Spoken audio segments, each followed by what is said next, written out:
성부와 성자와 성령의 이름으로 아멘. 하늘을 우러러 사랑할 하느님 아버지 뜻 안에서 스승이신 예수님과 도움이신 성령님과 사랑할 성모님과 성요셉 아버지와 성미카엘 대천사와 하늘의 모든 거룩한 천사들과 성인들의 정보를 청하며 기도드립니다. 사랑할 아버지, 온 인류의 영혼을 대신하여 오늘도 그들의 모든 영혼을 예수님과 어머니 하나 되신 성심을 통해서 아버지 뜻에 봉헌드리며 2000년 전에 예수님과 어머니께서 수행하셨던 아버지께 드렸던 그 모든 감사와 찬미와 영광과 흠승과 존경과 사랑과 마땅히 받으셔야 될 권리, 그 모든 속성들을 두 분의 정신세계 안에서 아버지 뜻에 봉헌드립니다. 사랑할 아버지, 인간에게는 참으로 진리가 없으면 정말 비참하기 이를 데 없는 존재입니다. 그 따라야 될 기준과 아름다운 세계와 우주보다도 더 광활한 아버지가 다스리시는 수많은 속성들과 그리고 펼쳐 보여주시는 매혹적이고 아름답기만 한 아버지 나라의 많은 질서들과 그리고 아버지께서 다스리시는 원리, 그 모든 것을 늘 한결같이 일깨워 주시고 가르쳐 주시는 사랑에 감사드립니다. 아버지, 예수께서 희생으로 그리스도 교를 세우신 지 이제 2000여 년이 지났고 그 교회는 과거 예수님께서 세우셨던 그 질서의 흔적조차도 찾아볼 수 없을 만큼 망가지고 패망한 교회가 되었습니다. 아버지께서는 반드시 성경의 계시록에 나오는 말씀대로 새 시대를 여실 것이고 이제 저희는 그 새 시대를 도래하기 위한 막바지 과정에 어렵고 험난한 과도기적인 그 시간의 경계를 통과하고 있습니다. 아버지께 속한 전 인류의 많은 자녀들이 이 중요한 절체절명의 순간에 자기가 지금까지 믿고 따랐던 것이 얼마나 허무하고 무의미한 것인가, 얼마나 자신의 영혼에 아무 도움도 되지 않고 또한 자신의 영혼을 패망시키기만 하는 그런 사악한 인간의 뜻이 마련해 놓고 따르게 하고 충동질하여서 그것이 무엇인지도 모르고 한평생 따르고 살아온 그 모든 비참하고 가련한 인류에게 이제 아버지의 그 뜻인 진리가 보편적 따라야 될 기준이요 가치관이 될 수 있도록 대한민국과 전 인류에게 자비를 베풀어 주시옵소서. 어서 빨리 그날이 오기를 예수님과 어머니 진정으로 갈망합니다. 하루빨리 그 시기가, 그 시대가 도래할 수 있도록, 그리고 이 나라가 그 마지막 시대가 도래했을 때 예수님을 증언하며 아버지의 그 피앗에 철두철미한 그 다스림에 올바르게 반영하는 첫 번째 국가로 다시 세워질 수 있기를 갈망으로 청원드리오니 그것에 합당한 축복으로 이 대한민국을 축복하여 주시옵소서. 이 모든 기도 우리 주 그리스도를 통하여 비나이다. 아멘. 성부와 성자와 성령의 이름으로 아멘. 안녕하십니까. 하늘의 뜻 선교회 윤피아 수녀입니다. 오늘도 하느님 아버지께서는 성경을 통해서 우리 온 인류를 다스리고 계십니다. 그리고 그 다스림을 알아듣고 올바르게 반영하는 자녀에게는 아버지의 그 아름다운 나라의 많은 질서와 속성들을 더 많이 가르쳐 주기를 원하십니다. 그 아버지의 사랑의 마음에 여러분 모두 올바르게 화답하실 수 있는 은총을 청원드리면서 오늘 아버지께서 주신 말씀 함께 보시도록 하겠습니다. 2020년 5월 16일 부활 제5주간 토요일입니다. 제1독서 사도행전 16장 1절에서 10절까지의 말씀입니다. 그 무렵 바오로는 데르베를 거쳐 리스트라에 당도하였다. 그곳에 티모테오라는 제자가 있었는데 그는 신자가 된 유다 여자와 그리스인 아버지 사이에 태어난 아들로서 리스트라와 이코니온에 있는 형제들에게 좋은 평판을 받고 있었다. 바오로는 티모테오와 동행하길 원하였다. 그래서 그 고장에 사는 유다인들을 생각하여 그를 데려다가 할례를 베풀었다. 그의 아버지가 그리스인이라는 것을 그들이 모두 알고 있었기 때문이다. 바오로 일행은 여러 고을을 두루 다니며 예루살렘에 있는 사도들과 원로들이 정한 규정들을 신자들에게 전해주며 지키게 하였다. 그리하여 그곳 교회들은 믿음이 굳건해지고 신자들의 수도 나날이 늘어갔다. 성령께서 아시아의 말씀을 전하는 것을 막으셨으므로 그들은 프리기아와 갈라티아 지방을 가로질러 갔다. 그리고 미시아에 이르러 비티니아로 가려고 하였지만 예수님의 영께서 허락하지 않으셨다. 그리하여 미시아를 지나 트로아스로 내려갔다. 그런데 어느 날 밤 바오로가 환시를 보았다. 마케도니아 사람 하나가 바오로 앞에 서서 마케도니아로 건너와 저희를 도와주십시오 하고 청하는 것이었다. 바오로가 그 환시를 보고 난 뒤 우리는 곧 마케도니아로 떠날 방도를 찾았다. 마케도니아 사람들에게 복음을 전하도록 하느님께서 우리를 부르신 것이라고 확신하였기 때문이다. 주님의 말씀입니다. 하느님 감사합니다.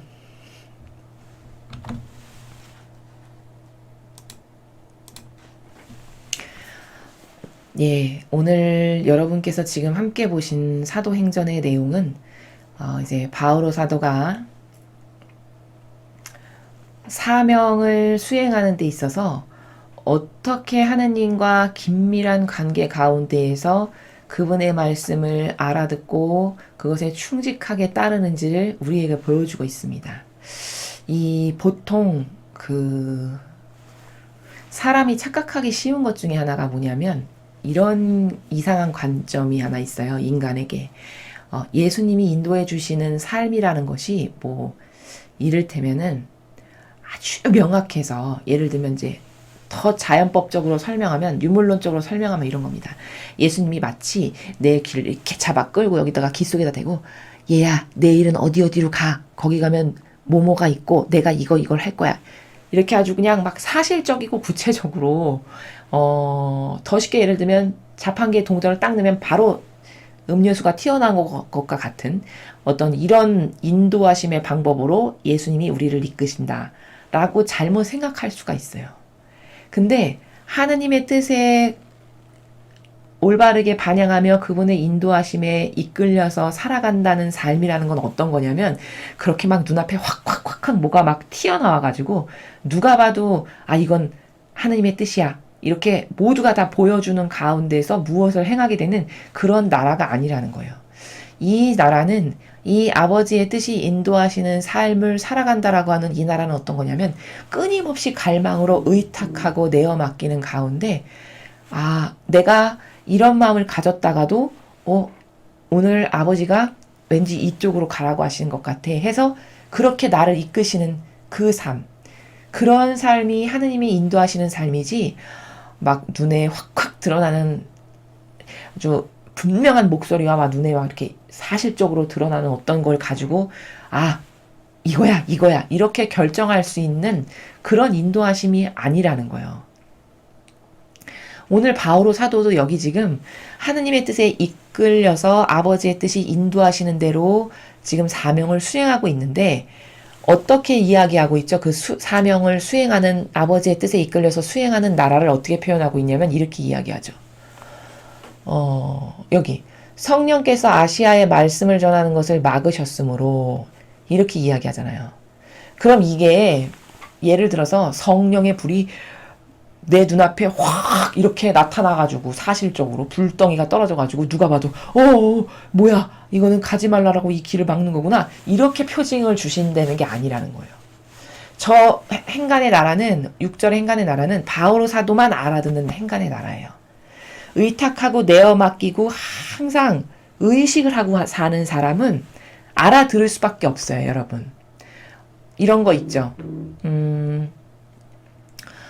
뭐를 아주 집중해서 계속 생각하면 그 촉이라고 하나요? 오감이 온통 거기에 집중되어 있기 때문에 어떤 민감한 작은 그 반향에도 나는 그게 확연히 알아볼 수 있고 드러나는, 나는 그게 뭘 표현하는지를 잘 알겠는 요런 나라 있죠. 마치 그런 것과 같은 거라는 겁니다.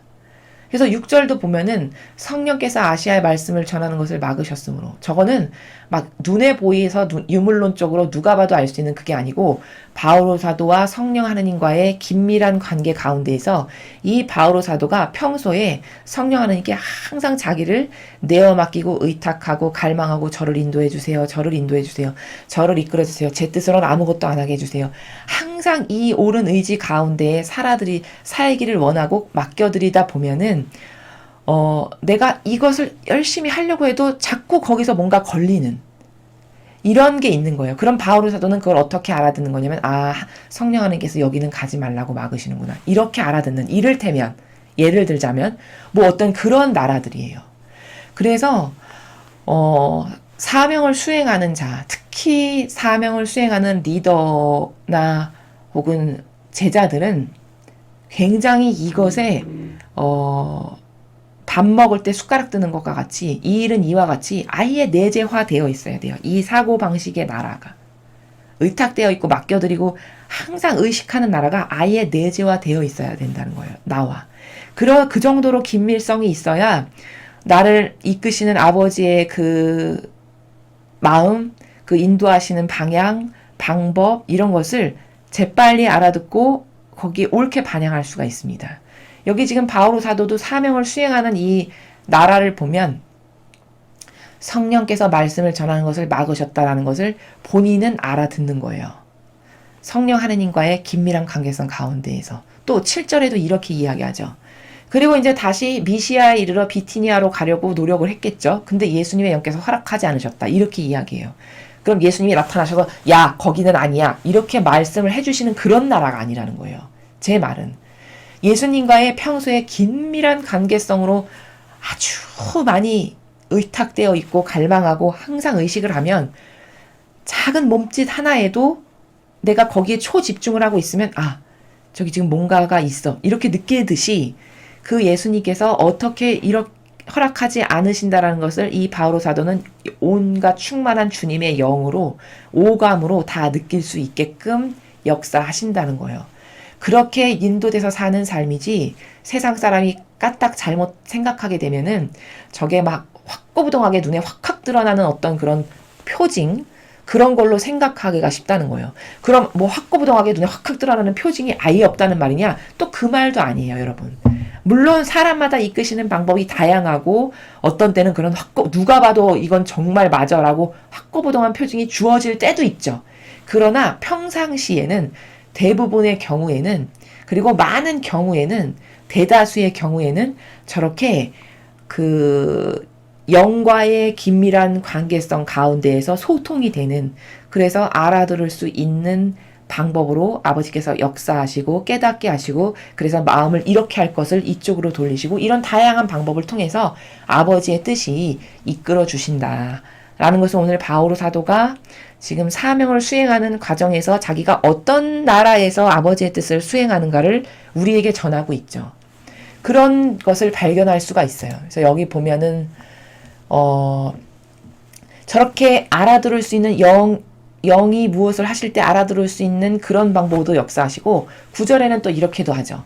환시로 직접 보여주시기도 하세요. 꿈이나 이런 어떤 환시를 통해서.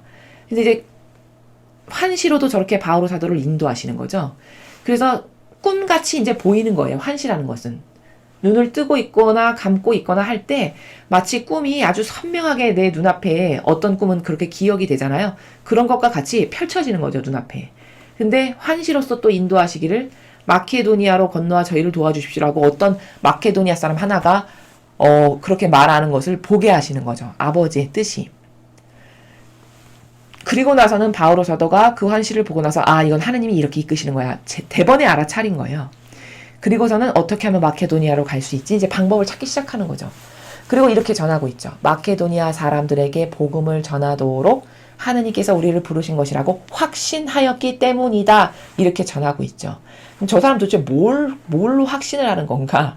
역시 그 환시를 통해서 아버지의 뜻이 주시는 그 메시지를 자신이 똑바로 알아들을 수 있는 통로가 생겨요. 저 정도로 긴밀하고 친밀하게 되면. 그럼 그 통로를 통해서 이건 아버지가 주신 메시지야. 확실하게 알 수 있는 그런 확신이 바오로 사도에게 있었다라는 거예요. 그래서 그 부르심에 응답하기를, 옳게 응답하기를, 마케도니아로 가서 복음을 전하라는 거구나. 이렇게 알아듣고 이제 준비를 하는 그런 과정을 우리가 볼 수가 있는 거죠. 그래서 그 아버지 뜻을 행한다는 것은 참 인간이 자칫 잘못 생각하면 막 그냥 눈앞에 확확 드러나는 어떤 표징과 이적과 기적과 뭐 이런 걸로 하느님이 인도하시나 봐. 이렇게 생각할 수 있지만 사실은 대부분의 경우는 그렇지 않다는 거. 자, 여러분, 예수님도 보시면은 사명을 수행하실 때 많은 기적과 막 역사가 일어나죠. 예수님은 왜냐면 신이시니까, 신성이 있으시니까. 그치만 예수님조차도 어떤 때는 아주 오랫동안 산에 가서 혼자 아버지하고 긴밀한 관계성 안에서 기도하시는 부분이 굉장히 많아요. 복음에 보면. 그럼 그 세계는 어떤 세계를 말씀하시는 거냐면 평소에 아버지와의 그런 어떤 긴밀한 관계성, 아버지가 조금만 바스락거리셔도 얼른 알아차릴 수 있는 이런 굉장히 긴밀한 관계성의 밀접함을 유지하시기 위해서 그렇게 오랫동안 산속에서 새벽까지 기도하시고 내려오시는 이런 것을 행하시는 것을 우리는 성경의 복음에서 많이 볼 수 있어요. 그래서 제자들을 뽑으실 때도 보면은 먼저 기도하시죠. 보통 우리가 생각했을 땐 이렇게 생각하잖아요. 신인데 누가 제자 될 건지 다 알지. 그러면 야, 짝 서봐. 너 이렇게 뽑으셨을 될 텐데 뭐 이렇게 기도를 하고 뭐 이런 거를 하셔. 자칫 잘못하면 또 이런 오해와 오류가 생겨요. 그게 아니라는 거예요. 그 신성을 지니신 예수님마저도 아버지의 뜻을 잘 분별하고 거스르지 않고 완벽하고 퍼펙트하게 드려야 된다라는 그 정신세계가 구현하신 걸 보니까 기도 많이 하시고, 그쵸? 그 많이 기도한다는 건 뭐냐면 그만큼 많이 맡겨드리고 의탁하고 아버지 뜻을 저한테서 다 이루세요. 이런 긴밀한 관계성의 나라를 계속 놓치지 않고 그 끈을 놓치지 않고 설정하시고 이걸 반복하시는 거예요. 그러니까 그 중요 순간마다 기도하시는 장면이 나와요. 그러니까 제자들을 뽑아야 되는 그 순간에도 기도하고 맡겨드리신 다음 그리고 나서 제자들을 뽑으시는 것을 우리는 볼 수 있어요. 그건 왜 그렇게 하시는 거냐면 아버지의 뜻이 더 잘 개입하고 역사하셔서 실수 없이 혹여라도 자칫 잘못하면 인간의 뜻이 끼어들 수 있는 그것마저도 방어하시면서 미연에 방지하시면서 아버지의 뜻이 충분히 역사하셔서 원하시는 일꾼을 뽑으실 수 있도록 이렇게 해드리는 인프라의 구축을 하시는 거다라는 거예요.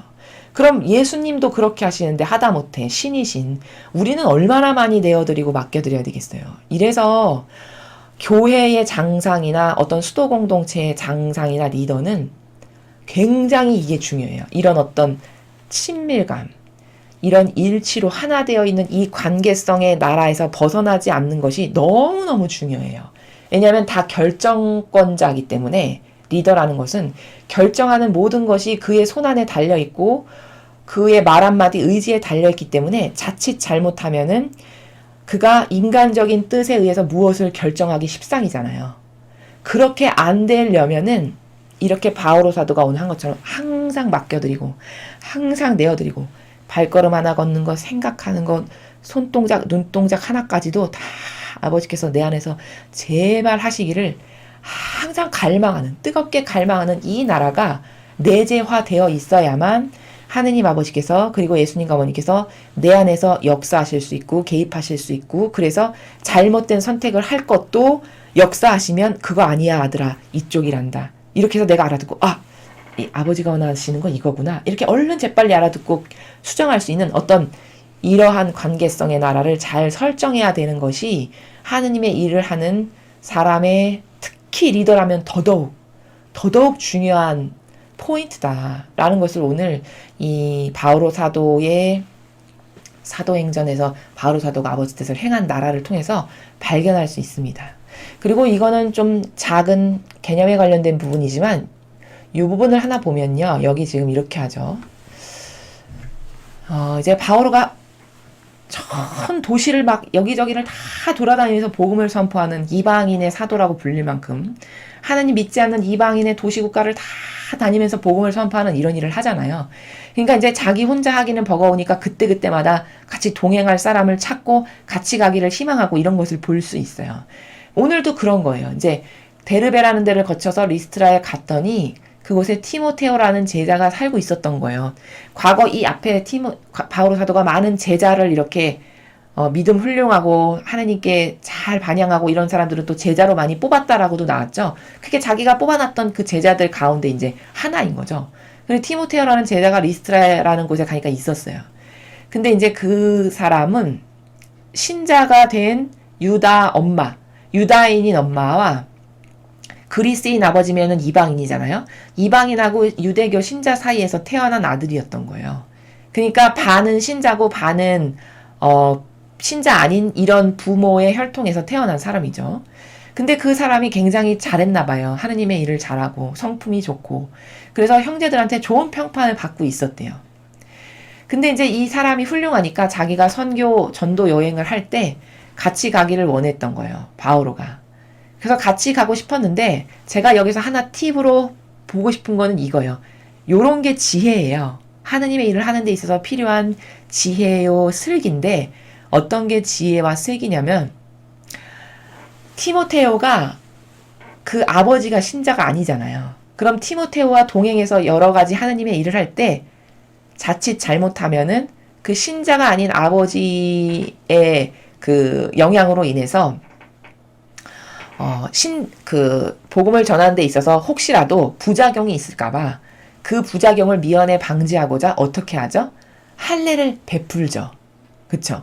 누구를 생각해서 그렇게 했다라고 하냐면 그 고장에 사는 유다인들을 생각해서 할례를 베풀었다는 거예요. 그러니까 저거는 무슨 나라냐면은 유다인들은 고정관념 자체가 저 당시에 할례 받지 않았으면 세례 받지 않은 거 구원 못 받아 이렇게 생각을 하는 아예 뿌리 깊은 사고방식 가운데 살아가던 사람들이잖아요. 그게 물론 잘못된 거지만 그 안에 들어가서 효용과 가치를 끌어내고 상승시키기 위해서는 지혜가 좀 필요하겠다 싶어서 바오로 사도가 티모테오를 데리고 갈 때 할례를 미리 받게 한 거예요. 그래서 유다인에게 다가갔을 때도 거부감이 없게끔 그들이 받아들일 수 있게. 요게 지혜라는 거예요. 요게 지혜고 슬기라는 거예요. 그래서 여기 뒤에 설명하죠. 그 아버지가 그리스인이라는 것을 그들이 모두 알고 있었기 때문이다. 그러니까 가다 보면은 유다인들도 만나고 거기 가서 뭔가 하나님의 일도 해야 되고 이렇게 하려면 그런 사람들 안에 파고 들어가서 마음 안에 파고 들어가서 하나님의 일을 해야 되는데 자칫 잘못하면 유다인들이 아직 지금 완벽하게 이 새로 설정된 자기네가 설정한 방식을 지금 전하러 다니는 거잖아요. 바오로 사도는 불륜 저지르지 말고 어제 나온 것처럼 그 다음에 우상에게 바쳤던 재물과 피 이런 거 이제 앞으로 하지 말고 그 다음에 목 졸라 죽인 짐승 먹지 말고 이런 것만 안 하면 됩니다. 이런 새롭게 자기네가 설정한 준칙이 생겼잖아요. 이제 그거를 전하러 다녀야 되는데 그거를 알기 이전에 유다인들이 갖고 있는 이 고정관념 가운데서도 하느님을 일을 해야 되고 파고 들어가야 되니까 그가 슬기를 하기를 어떻게 했냐. 이 아버지가 이방인 그리스인이라는 것을 알고 반감을 혹시 갖고 잘 들어가기가 어려울까봐 그들을 할례를 미리 받게 해서 그 티모테오를 데리고 다니면서 하느님의 일을 하는데 효용과 가치를 극대화시켜서 끌어올리는 이것을 하는 그 지혜와 슬기를 우리가 볼 수 있다라는 거예요. 그래서 아버지의 일을 한다라는 것은요, 여러분 굉장히 지혜하고 슬기가 필요할 때가 엄청 많아요. 여기뿐만 아니라 그 구약에 보면은 다윗에게 이제 기름 부으러 가라라고 명이 떨어졌는데 근데 그때 예언자가 뭐라고 말하냐면 아니 지금 사울이 멀쩡하게 눈 시퍼렇게 뜨고 살아있는데 왕인데 내가 다윗에게 기름 부으러 간다 그러면 난 죽일 거 아닙니까? 이렇게 이야기하잖아요. 그러니까 그 사무엘에게 무엇이라고 얘기하죠? 아버지가 뭐라고 말씀하시죠? 얘야 그러면 너 소를 한 마리 끌고 가거라. 소를 한 마리 끌고 가가지고 나는 주님께 제사 지내러 갑니다. 이렇게 말하면서 소를 한 마리 끌고 가라. 이렇게 말씀하시는데 그게 곧 지혜라는 거예요. 근데 자칫 잘못하고 앞뒤 꽉 막힌 고지식한 사람이 봤을 때는 그건 거짓말이잖아. 이렇게 또 생각을 해요, 부작용이. 그거는 거짓말이 아닙니다, 여러분. 왜냐? 거짓말인지 아닌지를 분별하는 기준은 그럼 이때 뭐냐?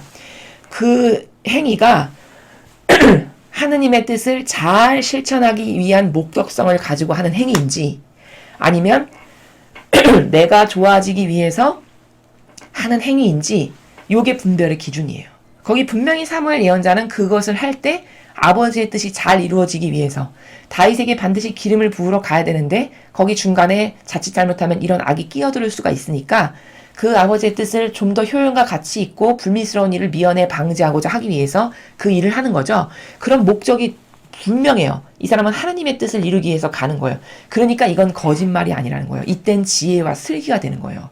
오늘 이것도 마찬가지죠. 바울 사도가 내 사욕과 욕망을 이루려고 티모테를 데려가는 게 아니잖아요. 그쵸? 하느님의 일을 하는 데 있어서 더 효용과 가치가 뛰어나고 더 많은 좋은 열매를 이끌어내기 위해서 티모테의 도움이 필요해서 같이 가는 건데, 그렇게 하려고 하다가 보니까 아직은 유다인들이 가지고 있는 그 이상한 관습과 고정관념에 맞서기보다는 거기에 아주 지혜롭고 슬기롭게 그 틈을 파고들어서 친밀하게 다가가서 거기서 효용과 가치를 끌어내리기 위해서 그가 지혜를 발휘하기를, 그러면 티모테를 이왕 데리고 갈 거 할례를 베풀어서 데리고 가자. 이 목적성이 아버지 뜻을 이루기 위한 거니까 이것은 지혜라는 거예요. 거짓말이 아니라, 어떤 잘못된 야합이나 타협이 아니라. 이해가 되시죠?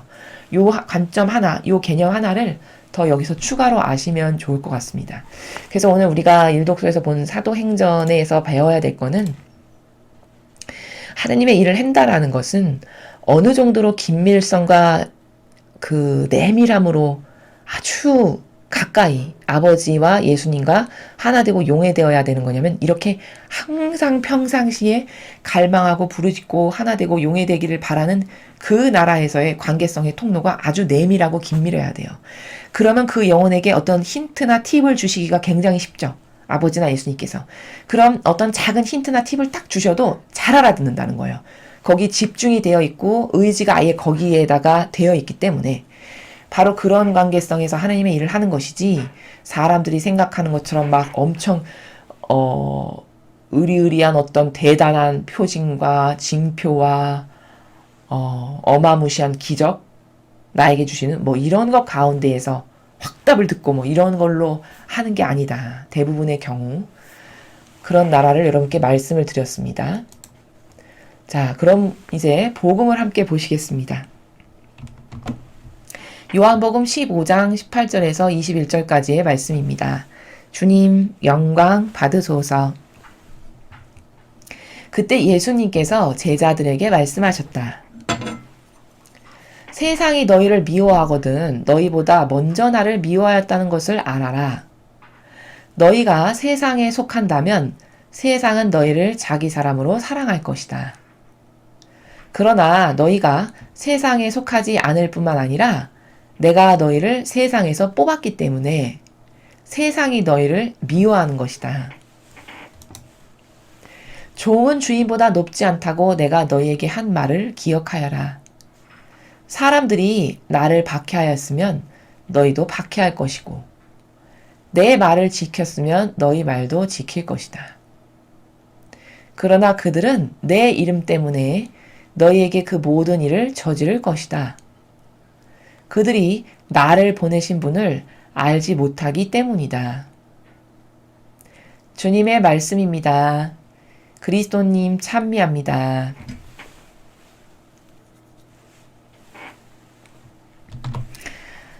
예, 오늘 우리 예수님이 주신 말씀은 이런 거예요. 세력이 존재한다는 거죠. 세력이. 우리나라도 지금 뭐 우파, 좌파 이렇게 세력으로 나뉘었죠. 혹은 뭐 보수, 진보 이런 말로도 지금 세력이 나뉘어져 있죠. 그렇게 세상에는 세력이 분명히 존재한다라고 말씀하시는 거예요. 근데 그 세력을 분별하기를 과연 받아들이는가 안 받아들이는가에 따라서 속하는가 안 속하는가에 따라서 세력을 분별할 수 있는 거다 라고 말씀하시는 거죠. 여기서 예수님이 세상이 너희를 미워하거든 너희보다 먼저 나를 미워했다는 것을 알아라 이렇게 말씀하세요. 그러면 무슨 말씀이시냐? 세상 사람들이 너를 박해해. 그리고 너를 핍박하고 너에게 고통과 모욕과 치욕을 줘.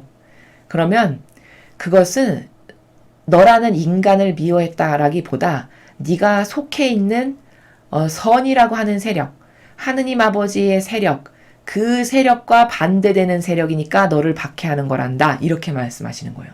겉으로 봤을 때 너를 미워하는 것처럼 보이고 너를 박해하는 것처럼 보이고 이런 쪽 너를 욕보이는 것처럼 보이지만 영적 원리에서는 그게 아니고 세상이 너를 박해하고 미워하고 핍박하고 고통을 주지 않니?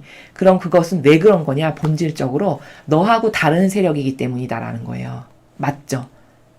너하고 다른 세력, 즉 너는 하느님께 속한 나를 따르는 내 제자인 선의 세력인데 그는 너하고 같은 세력이 아닌 정반대의 세력, 즉 악에게 속한 여기 지금 세상이라고 말씀하시는 거는 진리에 속하지 않은 하나님의 뜻을 받아들이지 않는 악의 세력을 말씀하시는 거잖아요. 그 악의 세력에 속했기 때문에 너를 지지하지 않고 너를 미워하고 너를 싫어하는 거야. 너랑 같은 세력이 아니니까. 이렇게 말씀하시는 거예요. 근데 만약에 너를 그렇게 대했잖니? 그럼 너보다 먼저 나를 벌써 이미 핍박하고 박해했다는 것을 깨달아라. 너희가 세상에 속한다면 세상은 너희를 자기 사람으로 사랑할 것이다. 여러분, 우리나라 속담에 유유상종이라고 있죠. 그게 바로 이런 나라예요. 끼리끼리 모인다라는 거잖아요. 그 속담이 맞습니다. 영적으로도 본질적으로도 그래요. 만약에 제자들이 세상에 속한 이기심과 자애심 따르고 이기적이고 자아에 충직한 종으로 살고 막 이런 거를 좋아하는 그 세상의 그런 것들의 뿌리를 받고 살아가는 사람이라면 너랑 똑같이 자애심과 이기심 따르고 세상에 뿌리 받고 좋아하고 그런 애들도 너를 똑같이 좋아할 거야. 왜? 자기 편이니까. 근데 너가 세상에 속하지 않을 뿐만 아니라 내가 너를 세상에서 뽑았기 때문에 세상이 너희를 미워하는 거다. 자, 근데 너는 그 자아를 따르지 않고 아버지의 뜻을 따르고 하느님의 뜻이 이루어지기를 바라고 갈망하고 진리를 사랑하는 이런 세력이기 때문에 그들이 좋아하는 것을 너는 좋아하지 않기 때문에 세력적으로 정반대의 세력이기 때문에 너희를 싫어하고 박해하는 거야. 게다가 내가 너를 세상에서 뽑았잖니. 뭘로? 하느님의 일꾼으로. 그러니까 그들이 너를 미워하는 거란다. 자, 여러분, 이것은 율법학자와 바리사이의 그 교회도 마찬가지예요. 율법학자와 바리사이가 만약에 진짜 하느님의 일꾼이라면요. 하느님께 속한 세력이라면요. 예수님을 진짜 좋아했겠죠. 그렇지 않습니까? 너무나 지당한 거예요. 율법학자나 바리사이의 유대교가 그들의 제도와 전통을 따르지 않고 하느님께 진짜 속한 사람이라는 게 입증이 되려면 어떠면 입증이 되냐? 예수님이 오셨을 때 예수님을 진짜 사랑하고 존경해서 드디어 오시기로 한 메시아가 오셨구나. 저는 주님만을 따르겠습니다. 다 버리고 주님의 진리만을 사랑하고 따르고 가겠습니다. 저를 제발 좀 받아주세요. 이렇게 하나가 됐다면 그들이 이건 하느님께 속한 영혼들이구나. 하느님이 보내신 영혼이구나. 입증이 되는 거죠. 그쵸? 근데 그토록 예수님을 미워하고 핍박하고 박해했어요. 그럼 뭘까? 이건 예수님하고 하나 된 세력이 아니라는 것이 여기서 입증이 되는 거죠. 즉 뭘까? 이건 선의 세력이 아니야. 선의 세력이라면 당연히 예수님과 하나 되기를 갈망하고 원하겠죠. 그러나 그 예수님을 박해하고 핍박하고 고통을 가하고 치욕과 모욕을 가했다는 것 자체가 이 하느님의 세력하고는 하나 될 수 없는, 즉 하느님의 세력을 오히려 박해하는 마귀적 세력이거나는 것이 거기서 드러난다는 거예요. 이렇게 세력은 확연히 구분이 된다는 거예요. 무엇을 추구하고 따르고 어디에 하나 되었느냐에 따라서 다 구분이 가능해요. 지금 그 나라를 말씀하시는 거예요. 종은 주인보다 높지 않다고 내가 너에게 한 말을 기억하거라. 그래서 바리사이 율법학자들이 나를 박해했어. 진짜 그렇게 했죠. 그 이스라엘 백성들이 나를 다 박해했잖니? 나를 거부하고. 그랬으면 너도 박해하는 게 지극히 당연해. 왜일까? 내가 너희를 뽑아 세웠는데, 즉 너는 사명적으로 봤을 때 나의 종인데 내가 너의 주인이라면, 그럼 주인을 박해했으면 이 주인에게 속한 너를 박해하는 건 너무나 당연한 것 아니겠니? 이 말씀이죠. 하나 되었고 속했으니까 당연히 박해받는 게 당연한 거야. 그 말씀이죠. 그러니 나를 박해했다면 너를 박해하는 게 너무 당연한 거고, 왜? 우리는 한 마음 한 뜻, 한 몸, 한 정신이니까, 속했으니까. 만약에 그 바리사의 율법학자들이 내 말을 지켰어. 그럼 너희 말도 지키겠지. 왜? 너희는 내가 하라는 것만 하는 충직한 종이니까. 그러니까 그들이 내 말, 내가 말하는 진리, 질서, 이거를 만약에 받아들인 세력이었으면 너희는 나랑 완전히 하나 됨으로써 내가 하는 것만을 할 테니까 네 말도 잘 듣게 될 거야. 이런 말씀이죠. 너무 분별이 너무 심플, 단순, 당연한 거예요. 그러나 그들은 내 이름 때문에 너에게 그 모든 일을 저지를 것이다. 왜냐? 그들이 나를 보내신 분을 알지 못하기 때문이란다. 저 마지막 말씀이 방점을 찍는 핵심이에요. 여러분, 바리사이와 율법학자들이 하느님을 알았을까요? 전혀 몰랐죠. 결과론적으로 봤을 때 바리사이 율법학자들은 하느님을 진짜 몰랐어요. 메시아가 뭔지, 그리스도가 뭔지, 구세주가 누군지를 정말 몰랐어요. 알았다면 절대 박해 안 했겠죠. 예수님을 진짜 그리스도고 메시아고 하느님의 아드님이라고 사실적으로 믿었다면 절대 박해를 안 했겠죠. 근데 알아보지를 못했어요. 그건 왜 그럴까? 그들이 하느님이 누구신지를 알아보지 못하기 때문에 그리스도도 알아볼 수가 없는 거예요. 지극히 당연한 거죠. 자, 그런데 아이러니하게도 그들은 하느님을 가장 잘 아는 집단으로 대변돼서 살아왔어요. 일평생을. 그러니 이게 얼마나 아이러니한 겁니까? 예수님은 거기에 쐐기를 박는 말씀을 오늘 하시는 거예요. 얘들아, 이 유대교가 바리사이 율법학자들이 박해했잖니 나를. 나에게 고통을 주고 치욕을 주고 모욕을 주고 결국엔 죽였잖니. 십자가에 못 박아서. 왜 그랬는 줄 아니? 나를 보내신 분을 알아보지 못해서야. 예수님을 하느님 아버지께서 진짜 보내주신 그분의 아드님이라고 생각을 한다면 감히 그런 일을 하지를 못했겠죠. 하지를 않았겠지. 그쵸? 근데 하느님 아버지가 보내신 진짜 그분의 외아드님이고 메시아요 그리스도라는 것을 몰랐어요. 그럼 뭘까? 하느님이 어떤 분이신지를 몰랐다는 얘기예요. 결국에는.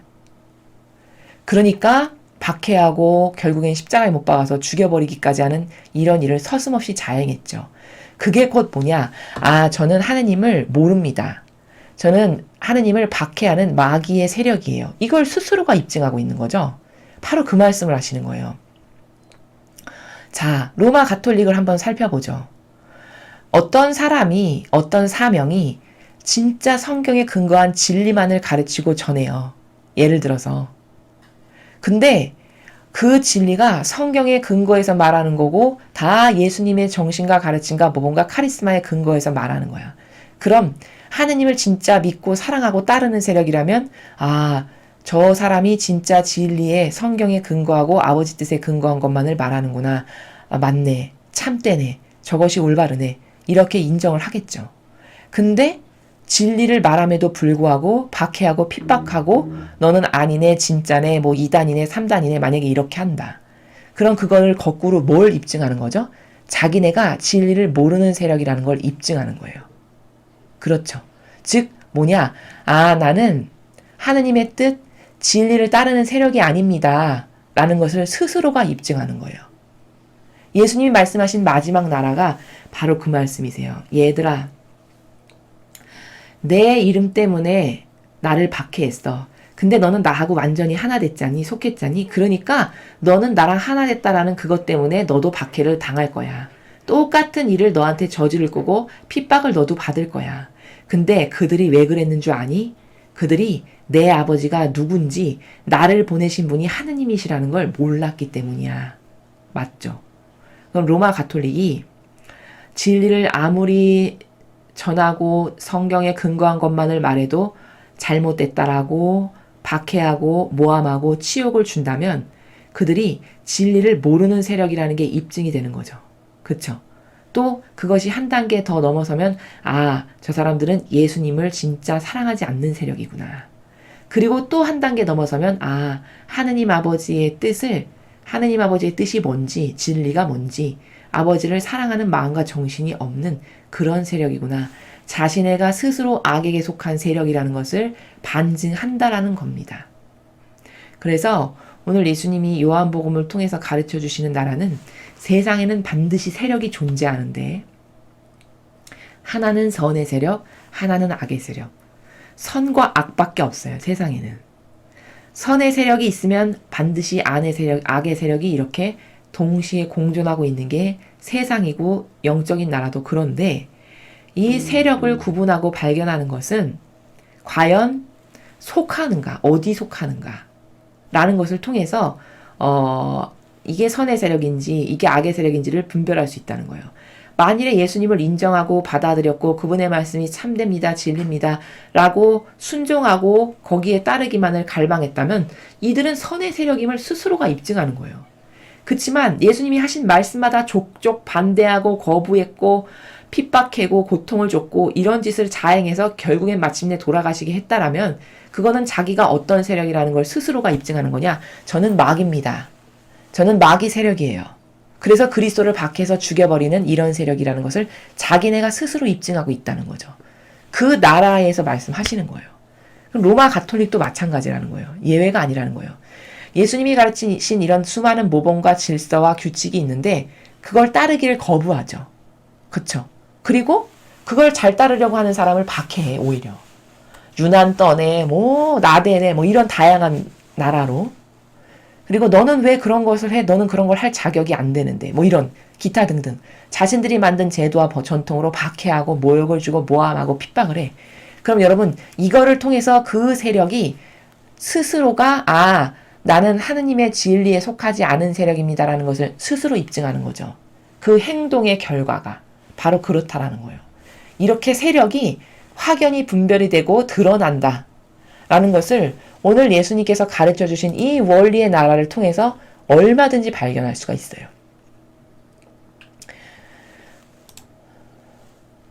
자, 오늘 우리는 일독서의 사도행전을 통해서 바오로 사도가 하느님의 뜻을 행하는 방식을 보니까 아버지 뜻이 인도하신다라는 것은 어떤 나라구나, 어떤 세계구나 이런 것을 좀 아실 수 있겠죠. 그게 아주 긴밀하고 내밀한 관계성 가운데에서 그 아버지가 늘 나의 마음을 지배하고 차지하시고 다스리시기를 원하는 끝없는 뜨거운 갈망 가운데 나를 맡겨드리고 내어드리면 그 나의 마음과 정신을 통해서 내 마음이 이렇게도 되게 하시고 이렇게도 되게 하시고 혹은 한시도 보여주시고 다양한 방법을 통해서 나를 이끄시는 그런 나라다라는 것을 발견할 수 있고 복음을 통해서는 세력의 차원에서 보았을 때 분명히 세상에는 영적인 것도 선과 악의 두 개의 세력이 존재하는데 진실, 참된 진실과 사실을 말하는 이런 진리를 말하는 세력을 박해하고 핍박하고 결국은 모함하고 모욕을 줘서 십자가에 못 박아서 돌아가시기까지 했다라는 그 입증의 증거가 저는 하느님을 모릅니다. 안다면 그렇게 안 했을 거니까 그쵸? 하나님을 모릅니다라고 스스로 입증하는 것이고 저는 주님과 하나 되지 않은 마귀 세력입니다. 이걸 스스로 입증했다라는 거예요. 근데 아이러니하게도 그 사람들이 하느님을 가장 잘 알고 잘 모시는 사람이라고 유대교 신자들은 평생 내내 떠받들고 살았다라는 거예요. 굉장히 아이러니한 거죠. 여기에 엄청난 모순에 빠져서 살아간다는 거예요. 대다수의 사람들이. 그럼 지금은 안 그러냐? 지금도 마찬가지죠. 여러분, 로마 가톨릭이 하느님을 잘 알까요? 진리를 진짜 잘 알까요? 진리를 진짜 잘 알면 저렇게 살 수가 없습니다, 여러분. 지옥 갈까봐 두렵고 무서워서라도 저렇게 못 살아요. 그렇죠. 여러분이 지금 배우신 수많은 진리의 관점에서 보면 지옥불에 떨어질까봐라서도 무서워서 전전긍긍하면서 회개하고 뉘우치고 어떻게 해서든지 예수님과 하나 되기를 갈망하지 저렇게 자신들이 만든 제도와 전통을 왕처럼 떠받들고 우상처럼 자신들이 떠받들며 사는 삶을 유유자적하게 맨날 즐기는 저 삶을 무서워서라도 안 산다니까요. 주님의 이 엄청난 정의의 심판을 받을 것이 두려워서라도 저렇게 못 산다는 거예요. 그 말은 뭐냐? 결국은 진리를 모른다라는 게 그렇게 입증이 된다는 거예요. 그리고 그 말은 또 뭐냐? 하느님께 속하지 않은 세력이라는 게 입증이 된다는 거예요. 또 다른 관점으로는 뭐냐? 아, 예수님의 가르침과 정신과 모범과 카리스마에는 관심이 없구나. 늘 자신들의 사욕과 욕망과 자신들이 만들어 놓은 제도와 전통만을 따르는 완전히 하느님하고는 별개, 이제 떨어져 나간 태양의 빛살이 태양으로부터 떨어져 나가면 죽은 거나 마찬가지죠, 여러분. 떨어지는 그 순간 빛을 잃게 되니까 죽은 거나 마찬가지잖아요. 그런 것과 똑같아요. 그렇게 이제 완전히 떨궈져 나간 그런 세력이 되었구나 라는 것을 스스로 입증하는 거란 말이죠. 근데 아이러니하게도 뭐냐? 그 집단이 하느님을 가장 잘 섬기고 모범적이고 아유 많이 하느님을 위해서 희생하지 이런 집단으로 우상처럼 떠받든다는 거죠. 바리새인 율법학자랑 똑같은 거예요. 대를 이어서 지금 전승을 하고 있는 거거든요. 그 세력이. 근데 보는 관점이 없어서 모를 뿐인 거죠. 이렇게 인간은 정말 모순적이에요. 악을 선으로 알고요. 선을 악으로 아는 게 이 시대 사람의 한계입니다. 이 시대 사람들이 믿는 지력의 한계예요. 그건 왜 그렇게 그런 상황에 도래했냐면 그들이 진리를 모르기 때문이에요. 그래서 이제 선과 악이 완전히 뒤바뀌었어요. 완전히 뒤바뀌어서 악이 선의 행세를 해요. 지금 시대는. 선인 것처럼 행세하고 말하고 꾸미고 그렇게 모든 이 앞에 보여주는 코스프레를 기가 막히게 잘해요. 그리고 진짜 선은 공정과 정의로 거칠게 말하다 보니 마치 악인 것처럼 취급을 받아요. 왜? 아닌 것을 아니다라고 말하는 이 거침과 강함 때문에 사람들이 거북스러운 거예요. 그러니까 드세고 날뛰는 집단, 이를테면 매도하기를 그렇게 나대는 집단, 이런 것쯤으로 이렇게 매도하게 되는 이런 사회 풍토에 처해 있어요. 지금 우리나라가.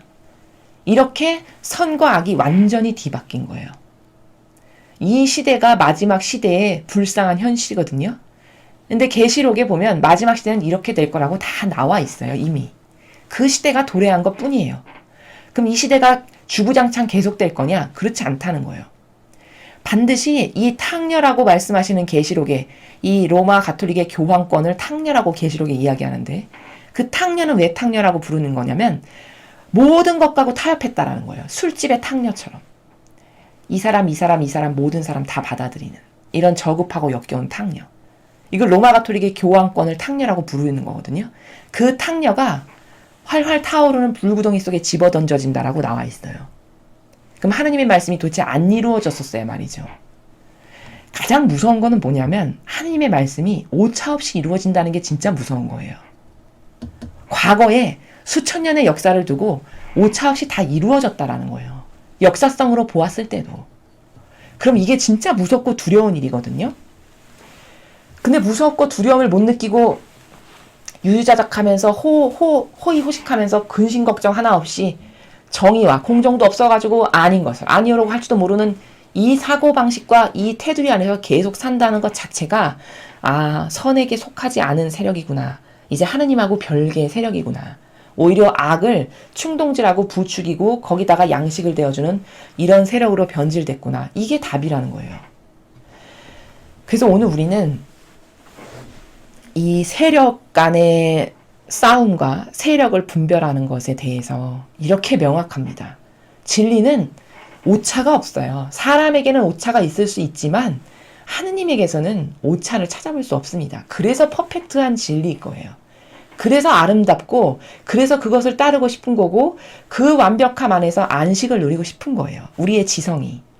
이래서 여러분도 오늘 배우신 이 분별과 이런 관점의 나라를 통해서 누가 과연 아버지께 속한 세력인지 분별하기가 너무 쉽죠. 그렇죠? 누가 과연 겉은 착해 보이는 탈을 썼지만 속은 뱀으로 가득한 마귀의 세력인지 이것을 잘 분별하시라는 말씀을 또다시 당부하면서 여러분에게 드립니다. 이상으로 2020년 5월 16일 부활 제5주간 토요일 복음해설을 마치겠습니다. 감사합니다.